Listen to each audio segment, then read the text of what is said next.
مشتاق احمد یوسفی کے مضمون by focal club سے چند سطریں. آواز نادر خان سرگرو. 4 مہینے ہونے آئے تھے. شہر کا کوئی لائق ڈاکٹر بچا ہوگا جس نے ہماری مالی تکالیف میں حسب لیاقت اضافہ نہ کیا ہو، لیکن بائیں کوہنی کا درد کسی طرح کم ہونے کا نام نہ لیتا تھا. علاج نے جب شدت پکڑی اور مرض نے پیچیدہ ہو کر مفلسی کی صورت اختیار کر لی تو لکھنؤ کے ایک حاذق طبیب سے رجوع کیا جو صرف مایوس اور لبے گور مریضوں پر عمل مسیحائی کرتے تھے.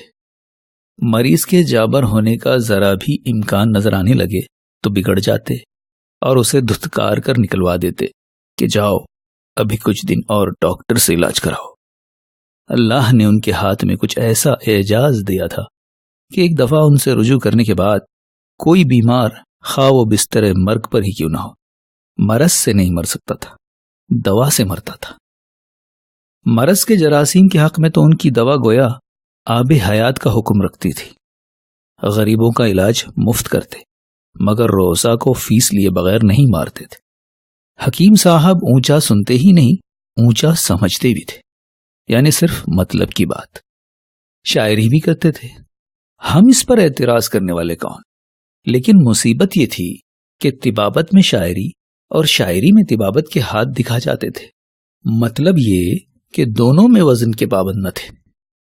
حکیموں میں اپنے علاوہ استاد ابراہیم ذوق کے قائل تھے، وہ بھی اس بنا پر کہ بقول آزاد استاد نے موسیقی اور نجوم سیکھنے کی صحیح نامشکور کے بعد طب کو چند روز کیا، مگر اس میں خون ناحق نظر آنے لگے. چنانچہ انہی صلاحیتوں کا رخ اردو شاعری کی طرف موڑ دیا. حکیم صاحب موصوف اپنی ذات و بیاض پر کامل اعتماد رکھتے تھے.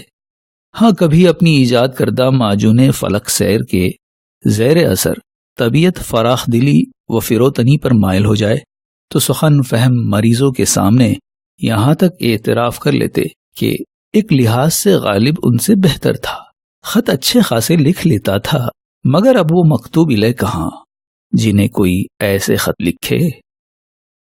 خاندانی حکیم تھے اور خاندان بھی ایسا ویسا. ان کے پردادا قصبہ زندیلہ کے جالینوس تھے، بلکہ اس سے بھی بڑھ کر. حکیم جالینوس نابینا و کثیر الازدواج نہ تھا، یہ تھے نبازی میں 4 دانگے سندیلہ میں ان کا کوئی ثانی نہ تھا. راویان رنگی بیاں گزارش کرتے ہیں کہ آبائی حویلی میں 4 بیگمات جن میں ہر ایک چوتھی تھی اور درجنوں حرمیں اور لونڈیاں رولی پھرتی تھی. تہجد کے وقت وضو کرانے کی ہر ایک کی باری مقرر تھی، مگر آدھی رات گئے آواز دے کر سب کی نیند خراب نہیں کرتے تھے. حولے سے نبض چھو کر باری والی کو جگا دیتے تھے اور ایسا کبھی نہیں ہوا کہ غلط نبض پر ہاتھ ڈالا ہو. نبیر جالینوس نے ہماری نبض، زبان، جگر، پیٹ، ناخن، قارورہ، پپوٹے، مختصر یہ کہ سوائے کوہنی کے ہر چیز کا معائنہ فرمایا. فیس کا تعین کرنے سے پہلے ہماری کار کا انجن بھی سٹارٹ کروا کے بچشمے خود ملاحظہ فرمایا اور فیس معاف کر دی.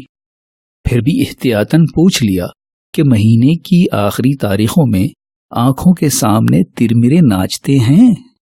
ہم نے سر ہلا کر اقرار کیا تو مرض اور اردو زبان کے مزے لوٹتے ہوئے فرمایا کہ دست بخیر، مقام معوف پر جو درد ہے، درد میں جو چپک ہے، چپک میں جو ٹیس ہے، اور ٹیس میں جو کسک رہ رہ کر محسوس ہوتی ہے وہ ریاحی ہے. بقول مرزا یہ تشخیص نہ تھی، ہمارے مرض کی توہین تھی، ہمارے اپنے جراثیم کے منہ پر تماچا تھا. چنانچہ یونانی طب سے رہا سہا اعتقاد 24 گھنٹوں کے لیے بالکل اٹھ گیا. ان 24 گھنٹوں میں ہم نے کوہنی کا ہر زاویے سے ایکس رے کرایا، لیکن اس سے مایوسی اور بڑھی، اس لیے کہ کوہنی میں کوئی خرابی نہیں نکلی.